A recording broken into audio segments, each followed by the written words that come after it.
Il y a une règle, tout ce qui se passe sur le bateau reste sur le bateau.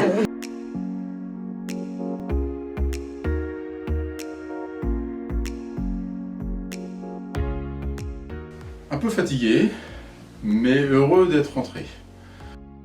Il y a eu plein de bons souvenirs. Déjà, on se retrouve à Martinique, c'est sympa, c'est des paysans.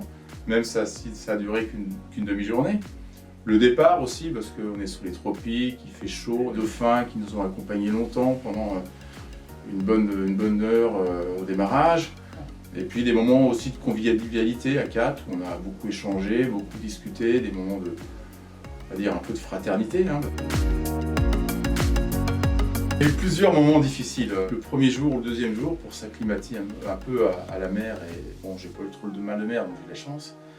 Un peu un sentiment de ne pas être à ma place. Mes trois autres coéquipiers étaient quand même assez aguerris, ils ont fait la voile depuis longtemps. Moi j'avais un souvenir de la voile quand j'étais gamin, où c'était très sympa.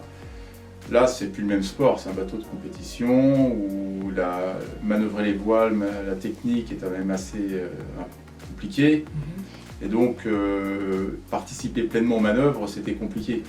Donc j'étais en observateur une partie du temps. C'est pas mon habitude, donc forcément je me sentais pas complètement à ma place. C'est vrai qu'on se demande à chaque secousse, des fois des secousses un peu plus fortes, si le bateau va tenir. Donc ça peut de temps en temps effectivement inquiéter un peu. Alors non, honnêtement j'étais très content de l'avoir fait, il y a une certaine fierté. Ça m'a permis aussi de découvrir un autre environnement.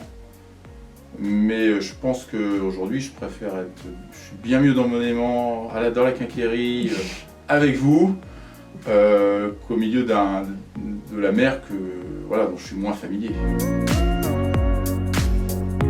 Ce qui m'a appris cette expérience déjà, c'est que je comprends mieux les souffrances de Manu Cousin quand il a fait son Vendée Globe. On s'aperçoit que de faire le Vendée Globe 3 mois tout seul, déjà moi 15 jours à 4, ça n'a pas été simple tous les jours. Une épreuve physique et mentale qui est pas simple à supporter et que je pense que tout le monde n'est pas capable de faire. Donc je lui tire encore plus mon chapeau d'avoir fait son Vendée Globe.